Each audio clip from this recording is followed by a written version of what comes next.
सबका स्वागत है मेरे YouTube चैनल एजुकेशनल वीडियोस पर। तो आज हम पढ़ने जा रहे हैं भारतीय चित्रकला के इतिहास में चैप्टर 14। चैप्टर 13 हमारा कंप्लीट हो गया है। अब हम चैप्टर 14 पढ़ेंगे, जिसमें हम पढ़ेंगे आधुनिक भारतीय कला के बारे में। पढ़ते हैं। ये जो चित्र आप देख रहे हैं ये राजा रवि वर्मा है, ठीक है। राम समुद्र का मर्दमर्दन करते हुए, कैनवस पर तेल रंग। संग्रह कहाँ है? जगमोहन पैलेस, मैसूर, कर्नाटक। आगे पढ़ते हैं चैप्टर। यहाँ से स्टार्टिंग है चैप्टर की। भारतीय कला इतिहास में आधुनिक शब्द का प्रयोग लगभग 1880 ईसा की कला तथा राजा रवि वर्मा की निजी चित्र शैली के लिए सर्वप्रथम किया जाने लगा था। हालांकि ज़्यादातर विद्वान आधुनिक भारतीय कला का प्रारंभ बंगाल में 1903 ईस्वी से 1925 ईस्वी के मध्य प्रचलित कला शैली मानते हैं। भारत में कला का स्वरूप धार्मिक, सामाजिक एवं राजनीतिक मान्यताओं के आधार पर विकसित हुआ। भारतीय कला प्रागैतिहासिक काल से अनवरत विभिन्न शैलियों के रूप में दृष्टिगत होती है। जोगीमारा, अजंता, बाग, सित्तनवासल, एलोरा आदि कला केंद्र भारतीय कला इतिहास के स्वर्णिम पृष्ठ रहे हैं। मध्यकाल की भारतीय कला लघु चित्रों के रूप में उपलब्ध है। राजस्थानी, पहाड़ी तथा ईरानी कला शैली की विशिष्टताओं के साम्राज्य से इसी समय एक नवीन शैली का उद्भव हुआ, जो भारतीय कला इतिहास में मुगल कला शैली के नाम से प्रसिद्ध हुई। दक्षिण भारत में मुगल व राजस्थानी कला के प्रभाव से स्थानीय कला को नवजीवन मिला। इस प्रकार 19वीं सदी के मध्य तक सम्मिश्रित मान्य कला शैलियों के माध्यम से भारतीय कला की परंपरा विभिन्न रूपों से विकसित होती रही। तथापि मुगल साम्राज्य के पतन तथा राजाश्रयों के अभाव में मध्यकालीन कलाकार संरक्षण की खोज में यत्र तत्र प्रस्थान करने लगे। इस कारण भारतीय कला के सहज विकास क्रम में गतिरोध उत्पन्न हो गया। अंग्रेजों का भारत में आगमन भी इसका महत्वपूर्ण कारण था। भारत में अंग्रेजों के आगमन उपरांत 1600 ईस्वी में ईस्ट इंडिया कंपनी की स्थापना हुई। अंग्रेजों ने अपनी पहली व्यापारिक कोठी सूरत में स्थापित की। इसी के साथ खंबात की खाड़ी, मुंबई, अहमदाबाद, भड़ोच, गोलकुंडा, चेन्नई, उड़ीसा, कोलकाता, पटना आदि स्थानों पर भी व्यापारिक कोठियां स्थापित की गईं। अंग्रेजों का आगमन मुगल सम्राट अकबर के समय से में ही प्रारंभ हो चुका था। अंग्रेज भारत आगमन के साथ कलाकृतियां भी लाते थे। सम्राट जहांगीर ने एक यूरोपियन कलाकृति की 6 प्रतिलिपियां तैयार करवाकर अंग्रेजों को भ्रम में डाल दिया कि मूल चित्रकृति कौन सी है। इससे स्पष्ट होता है कि भारतीय कलाकारों को चित्रण की विदेशी तकनीक का भी पूर्ण ज्ञान नहीं था। 1857 ईस्वी में कंपनी के शासन के स्थान पर इंग्लैंड की सीधी शासन व्यवस्था स्थापित कर दी गई। इस समय इंग्लैंड के चित्रकारों में विलियम हॉगस, थॉमस डैनियल तथा टिली कैटल ने भारतीय कलाकारों को काफ़ी प्रभावित किया। उन्होंने भारत में इजेल तथा आयल पेंटिंग का श्री गणेश किया।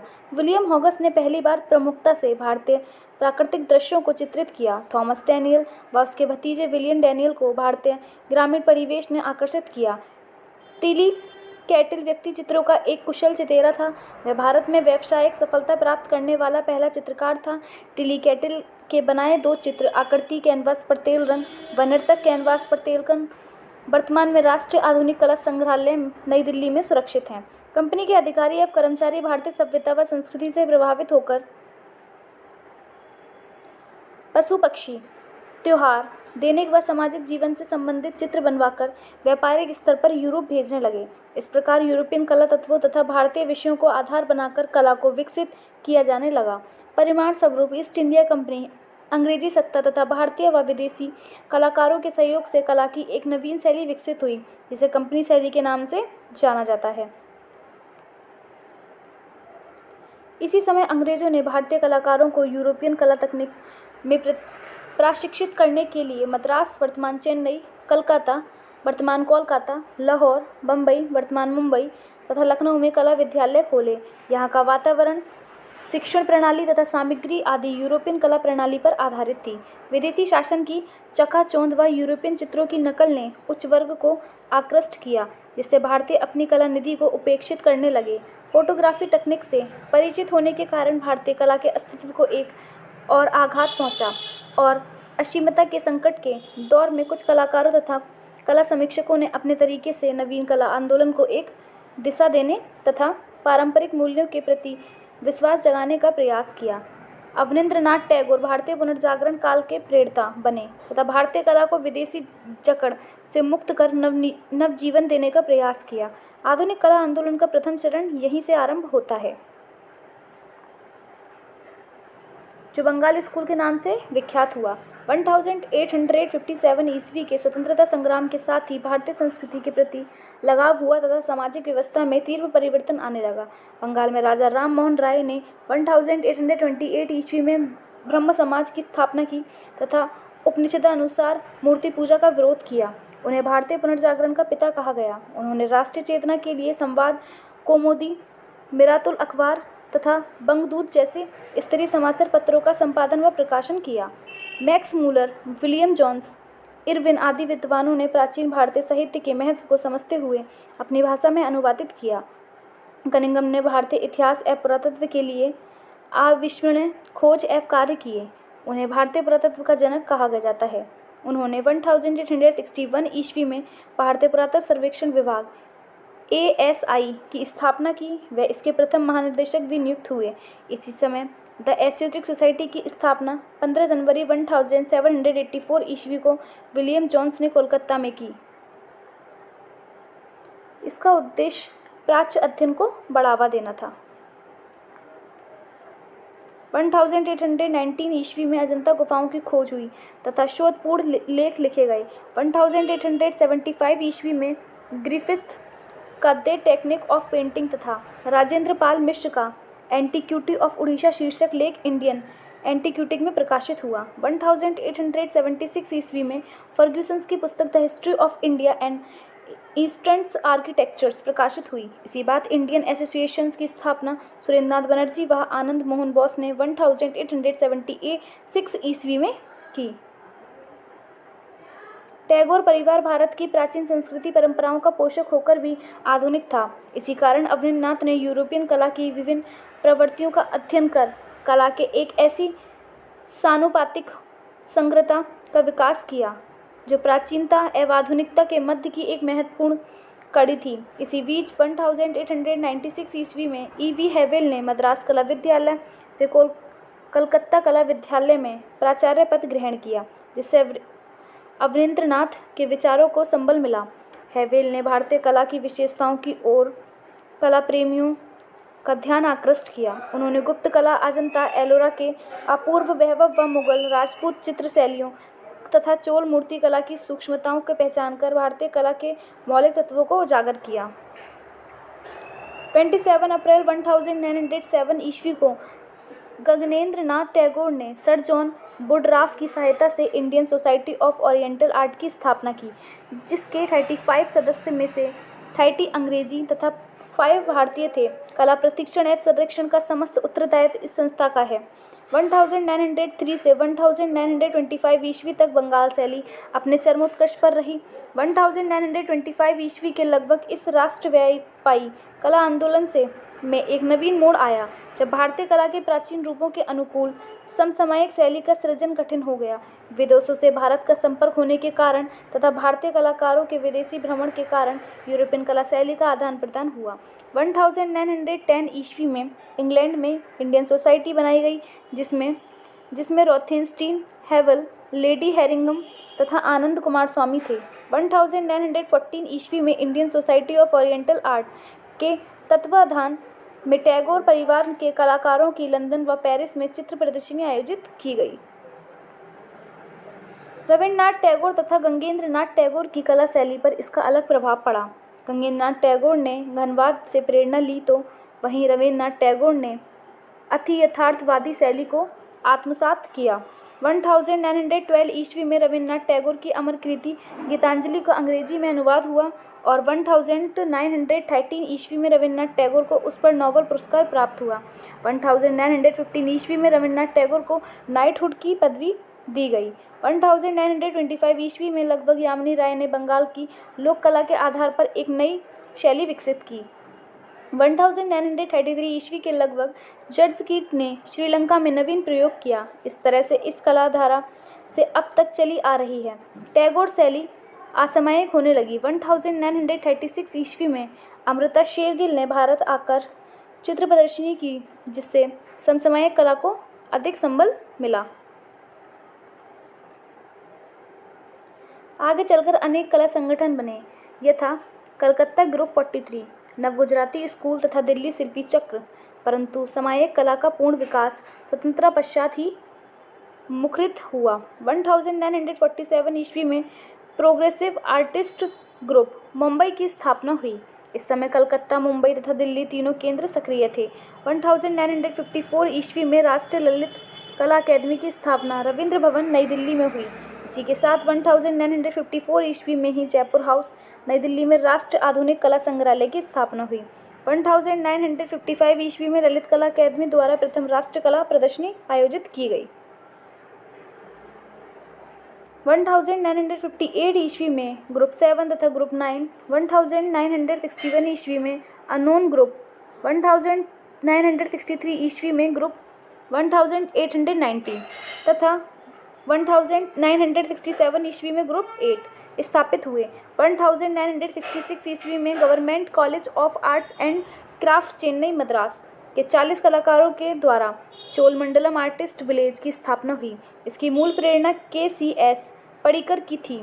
1950 ईस्वी में SM विश्वविद्यालय बड़ौदा में ललित कला संकाय की स्थापना के पश्चात कला शिक्षा की धारणा में बुनियादी परिवर्तन आया। इस समय कला की विविध शैलियाँ प्रचलित होने लगी थीं। प्रभाववादी, घनवादी, अभिव्यंजनावादी, यथार्थवादी, अति यथार्थवादी प्रवृत्तियों के साथ लोक कला, लघु चित्रण, तांत्रिक प्रवृत्ति आदि से कलाकार प्रभावित हुए। 1980 ईस्वी का दशक कला की दृष्टि से क्रांतिकारी परिवर्तन का दौर था। अब अभिव्यक्ति में व्यक्तिवादिता, निजी प्रतीक, सामाजिक, राजनीतिक व सांस्कृतिक पक्षों के मिश्रित रूप तथा फंतासी के प्रयोग पर अधिक बल दिया जाने लगा।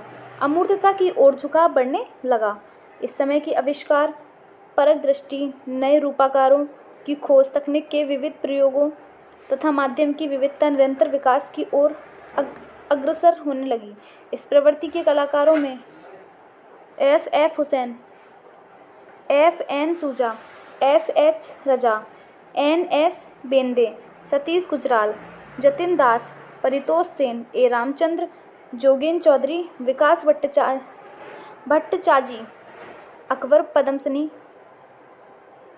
पदमसी, मंजीत बावा, अंजलि इला मेनन, रामेश्वर ब्रूटा, विद्यासागर उपाध्याय, सुरेश शर्मा, GR संतोष, बीरेन डे, गणेश पाइन, मोहन सामंत, राम कुमार, तैयब मेहता, विवान सुंदरम आदि उल्लेखनीय रहे। अन्य कलाकारों भी नित्य नवीन प्रयोगों में व्यस्त रहे।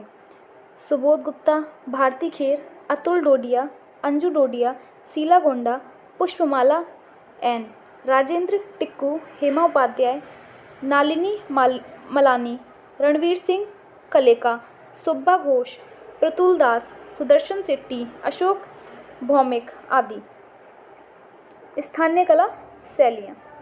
19वीं सदी में भारतवर्ष में के कुछ स्थानों पर स्थानीय कला शैलियाँ भी प्रचलित थीं। इन स्थानीय शैलियों ने भी भारतीय आधुनिक कला को किसी न रूप में प्रभावित किया, जिसमें बंगाल व उड़ीसा के पट्टचित्र तथा तंजौर शैली महत्वपूर्ण है। उस समय कंपनी शैली का भी विकास हुआ, जिसकी तकनीक ने देश के कलाकारों को प्रभावित किया। प्रमुख स्थानीय कला शैली निम्न है। बंगाल के पट्टचित्र अब हम पढ़ेंगे क्या? बंगाल के पट्टचित्र कालीघाट शैली 1800 से 1930 ईस्वी। लोक कला के दो रूप हैं, एक प्रतिदिन के प्रयोग से संबंधित है और दूसरा उत्सवों से संबंधित है। बंगाल के पट्टचित्र का संबंध प्रथम प्रकार से है। इसे पटुआ कला के नाम से भी जाना जाता है। यह कला सरल रूपकारों द्वारा निर्मित की जाती है। इसमें यथार्थ अंकन नहीं होता है। पटुआ कला के मूल स्रोत स्थानीय मिथक एवं विश्वास थे। इन रूपों का वास्तविक जीवन से कोई संबंध नहीं होता था। ये चित्र टेम्परा माध्यम से गहरे व भड़कीले रंगों से बनाए जाते थे। चित्रे रंग जर्मन मैकेंडर लाख तथा गेरू से बना लिया करते थे और तूलिका के लिए उन्हें गिलहरी के दुम के बाल का ही सहारा लेना पड़ता था। रेखांकन मोटा व गतिशील होता था, जिसके आसपास गहरी छाया लगाई जाती थी। चित्र की पार्श्वभूमि को अलंकृत नहीं किया जाता था। परंपरागत विधि में टाट पर गोबर व मिट्टी का छन्ना हुआ गठा लेप लगाकर सुखा लिया जाता था। सूखने पर इसे घोटकर चिकनाकर चित्रण करते थे तथा एक घिरी पर लपेट दिया जाता था। यह खर्रा पटवा कहलाता था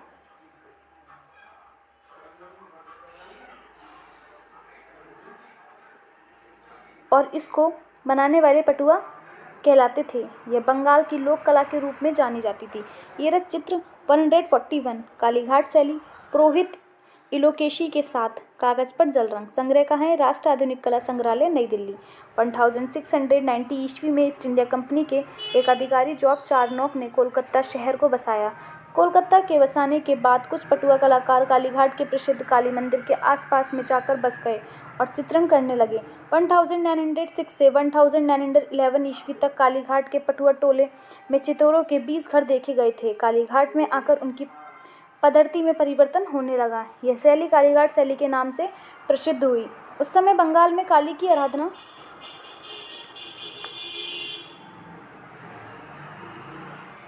आराधना का महत्व शिव पूजा से अधिक था।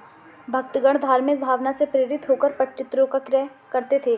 फलस्वरूप इस चित्रण परंपरा को प्रोत्साहन मिला तथा पद्धति में भी परिवर्तन होने लगा।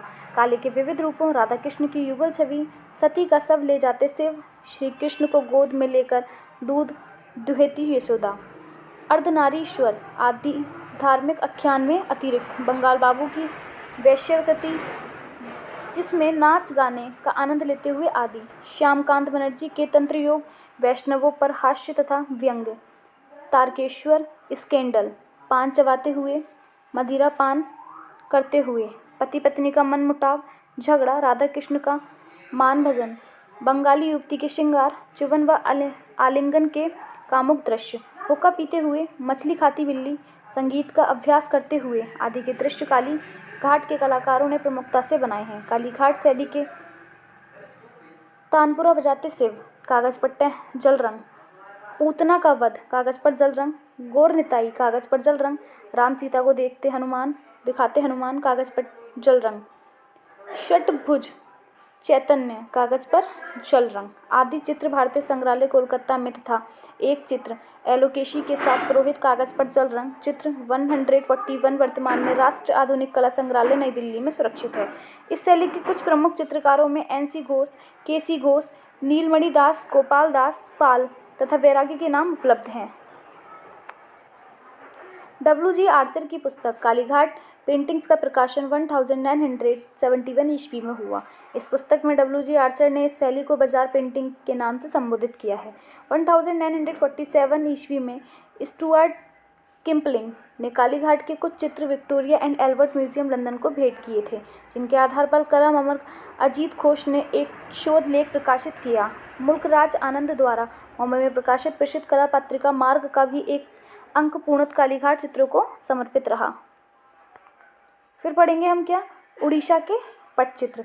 17वीं सदी के लगभग उड़ीसा की स्थानीय चित्रकला मुगल, दक्षिणी तथा विजयनगर शैलियों के आंशिक प्रभाव को लेकर विकसित हुई। इस शैली में अपभ्रंश शैली का अंतराल विभाजन, मुगल शैली का रेखांकन, विजयनगर शैली की आकार योजना तथा दक्षिण कला के अलंकारिक तत्व का सम्मिश्रण लोक कला के साथ दर्शनीय है। 17वीं सदी के पश्चात इस कला शैली का विकास उड़ीसा के पटचित्र के रूप में हुआ। इसमें विषय के रूप में प्राय राधा कृष्ण के कथानक संबंधी चित्रों की अधिकता है। प्राकृतिक चित्र पृष्ठभूमि में बहुलता से हुआ है, जिसमें वृक्षों का चित्रण दर्शनीय है। इस शैली के चित्रकार मुख्य रूप से टाट तथा कपड़े पर ही चित्रांकन किए। इस शैली पर कालीघाट के पटचित्रों तथा कंपनी शैली का प्रभाव भी परिलक्षित होता है। इस शैली के चित्र प्राय जगन्नाथपुरी में आने वाले तीर्थयात्री एवं पर्यटक खरीद कर ले जाते थे। यही कारण था कि विशाल पैमाने पर परंतु साधारण कोटि के चित्रों की लोक शैली के रूप में इन चित्रों की रचना हुई। दिलीप कुमार महाराणा उड़ीसा की इस पारंपरिक कला के ख्यात उपलब्ध चित्रकार थे। नाथद्वारा के पटचित्र। नाथद्वारा का मुख्य आकर्षक श्रीनाथ जी हैं, जो भगवान कृष्ण के ही एक रूप हैं। यहाँ वर्ष भर लाखों तीर्थयात्री दर्शनार्थ आते हैं और अपने आराध्य देव श्रीनाथ जी के छवि चित्र ले जाते हैं। 17वीं सदी में नाथद्वारा में विस्तृत पैमाने पर चित्रकला का विकास हुआ। इसमें पिछवाइयाँ, यह पटचित्र नाथ द्वारा शैली की मौलिक देन है। इन चित्रों को भगवान की प्रतिमा के पीछे की भित्ति को सजाने के लिए प्रयोग किया जाता था। पिछवाइयों की लंबाई व चौड़ाई 20 से 25 फीट होती है। सरलीकरण इतना अधिक है कि इन्हें लोक कला के समकक्ष रखा जा सकता है। ये पिछवाइयाँ छोटे बड़े अनेक आकारों में बनती हैं। सर्वप्रथम कपड़े, अब कागज़ पर भी उपयुक्त सतह पर साबूदाना, अरारोट, गेहूँ या चावल का मांड बनाकर कलफ लगाया जाता है। फिर कोयले या सिंदूर से रेखांकन किया जाता है। तत्पश्चात टेम्परा विधि से रंगांकन कर छाया प्रकाश का प्रभाव देकर चांदी या सोने के वरक का प्रयोग आवश्यक अनुसार करते हैं। अंत में इसे अकीक पत्थर पर उल्टा रखकर घोटा जाता है। पिछवाइयाँ कृष्ण लीला, श्रीनाथ जी के उत्सवों की झांकी, प्रकृति चित्रण, पशु पक्षी आदि विषय वस्तु पर आधारित हैं। तुलिका का निर्माण गिलहरी, सूअर, बकरी व घोड़े के बालों से करते हैं। आज के पटचित्र टेम्परा विधि के साथ तेल रंगों से भी बनते हैं। खूबीराम, घासीराम, हीरालाल, नरोत्तम नारायण, लक्ष्मीलाल, नंदलाल, गिरधारी लाल, भंवर लाल, राजेंद्र शर्मा, गुलाबजी मिस्त्री, घनश्याम, शंकरलाल, शाकिर अली आदि इस शैली के प्रसिद्ध चित्रकार थे। इनमें अनेक चित्रकारों की कृतियाँ कैलेंडरों के माध्यम से आज घर घर में पहुँच चुकी हैं। तंजावुर या तांजोर के पटचित्र, ठीक है, पढ़ते हैं। तंजावुर, जिसे पहले तांजोर के नाम से जाना जाता था, पूर्वी तमिलनाडु का एक पुराना और ऐतिहासिक शहर है।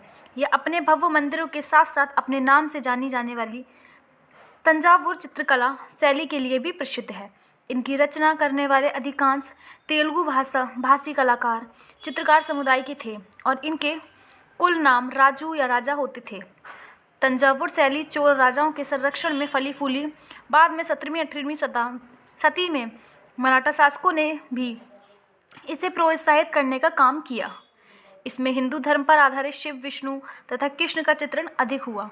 इसमें भी कृष्ण के जीवन की घटनाएं प्रिय विषय रहा। इन पटचित्रों का निर्माण सिर्फ पूजा के लिए होता था, जिसे पूजा गृह में रखा जाता था। आरंभ में तंजौर शैली के चित्र हाथी दांत एवं लकड़ी पर बनाए जाते थे। तंजौर के चित्रों में चित्रकार ने स्वर्ण, रजत, बहुमूल्य रत्नों, मनकों और चूर्णित धातु विशेष रूप से स्वर्ण का प्रयोग कर चमकीली और रत्न सदृश आभा उत्पन्न की। लाल, हरे, नीले, काले और सफ़ेद जैसे रंगों के अतिरिक्त शिशु कृष्ण के चित्र में संगमरमर जैसे पारदर्शी रंग और भगवान विष्णु और अनेक उनके 10 अवतार के चित्रण में बहुधा हरे रंग का प्रयोग किया गया है। एक चित्र पूर्ण होने से लगभग 20 दिन लगते हैं। तंजौर ग्लास पेंटिंग का भी प्रमुख केंद्र रहा है। इसमें सादे कांच पर टेम्परा तकनीक से अपारदर्शी गाढ़े रंग भरते थे। रेखांकन, आभूषण तथा अन्य बारीकियों को पहले अंकित कर लिया जाता था, तत्पश्चात सपाट रंग भर दिए जाते थे। अंत में शेष बचे सादे कांच को मरकरी या सुनहरा वर्क लगाकर चमका दिया जाता था। तंजावुर की यह कला 19वीं सदी के मध्य तक खूब फलती फूलती रही, लेकिन फिर धीरे धीरे इसकी लोकप्रियता कम होती गई।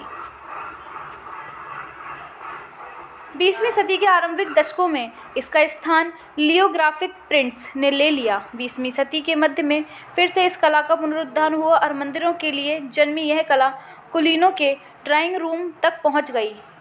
इस शैली का एक उत्कृष्ट चित्र बालकृष्ण कागज पर टेम्परा वर्तमान में राष्ट्रीय आधुनिक कला संग्रहालय नई दिल्ली में तथा एक अन्य उत्तम चित्र बालकृष्ण के नवनीत रूप को निहारते हुए माँ यशोदा एवं रोहिणी चित्र 142 वर्तमान में राष्ट्रीय संग्रहालय नई दिल्ली में प्रदर्शित है।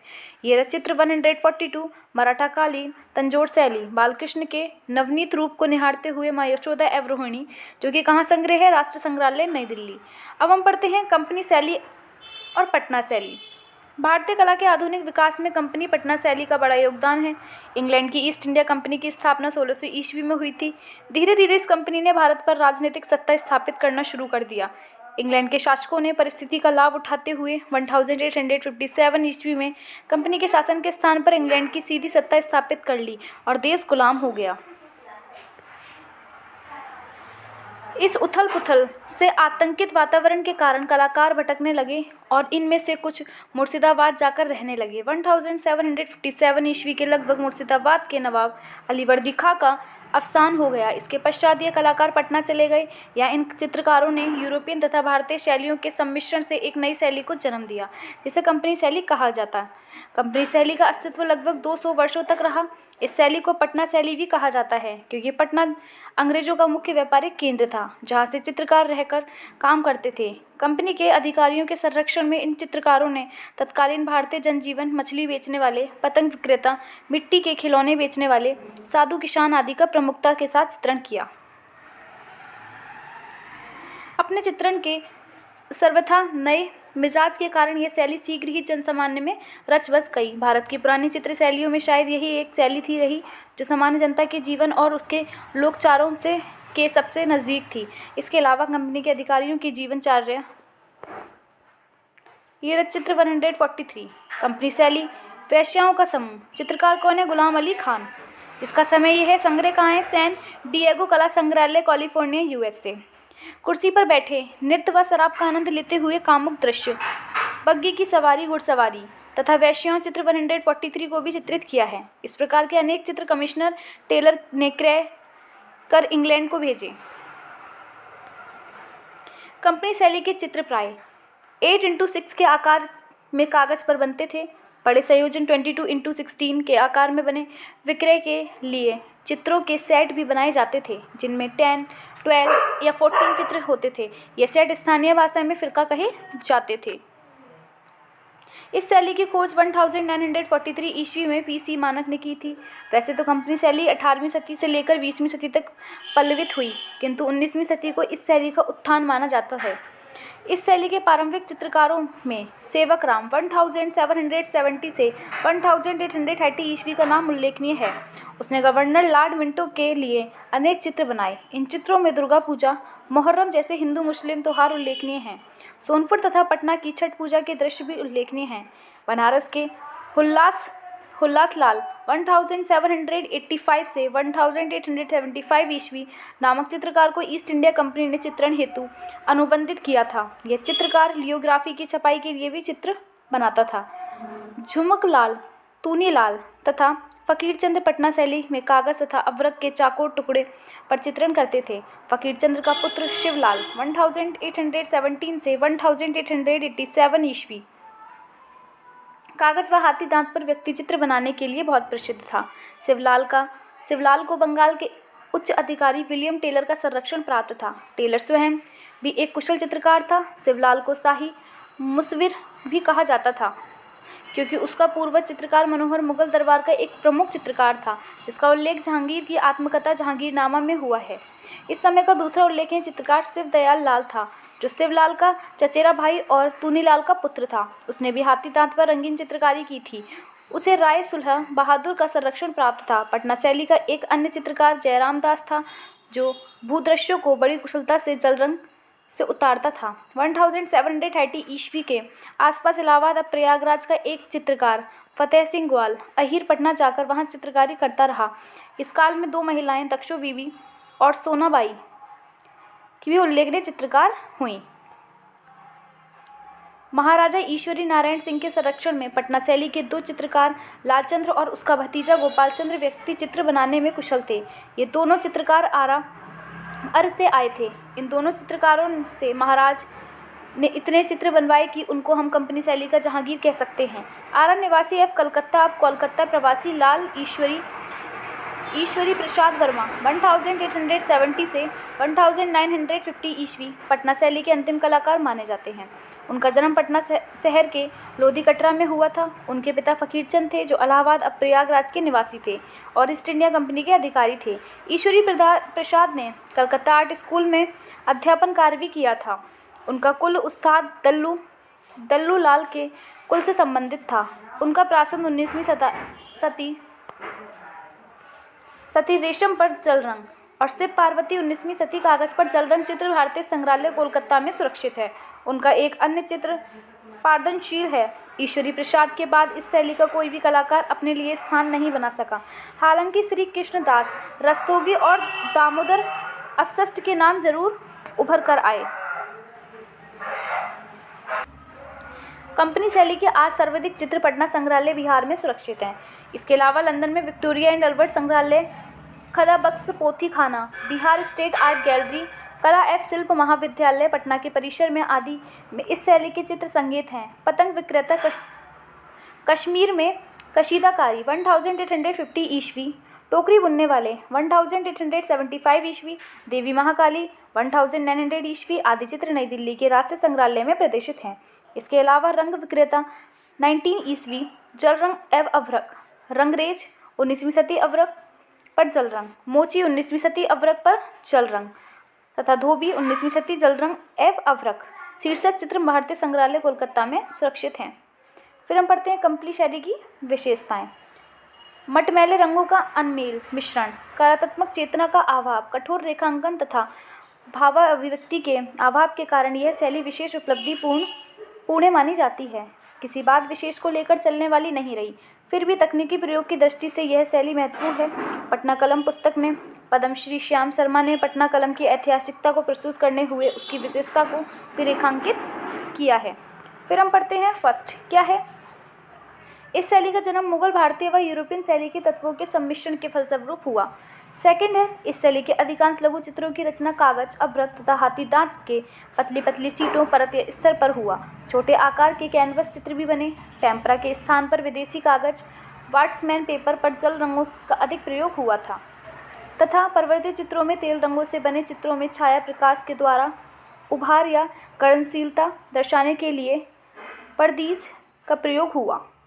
मुगल चित्रों में प्रयुक्त चटाईदार पर्दाज मुर्शिदाबाद वाली दिक्की एवं पटना की यव वाली पर्दाज चित्रों में प्रयुक्त होती थी, लेकिन 1857 ईस्वी के बाद पर्दाज का प्रयोग पूरी तरह से त्याग दिया गया।